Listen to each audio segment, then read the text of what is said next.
Bibigyan natin sila ng 5 seconds. Status. Status. Kayo ba ay friendship, situationship, road to forever, road to the moon, broom broom, to the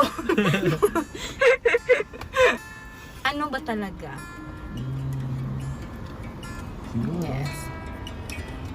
Inaabangan to ng lahat eh. Baka mapapagalitan ako, hindi ko to maitanong. Okay. Ano kaya ang status niyong isa? Are you in the process? Huwag na natin sabihin process of knowing each other. Isang taon na yan ay. Process in each other pa hanggang ngayon isang taon na. Ano to? Is it more than friendship na nga ba ang EDC?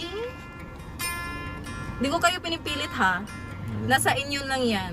Ito po ay tayo, sa interview ko kasi gusto ko talaga yung parang iparamdam niyo yung katotohanan. Kasi in my case, when I interview someone, I always give talaga yung truthful answer. Yung totoo talaga.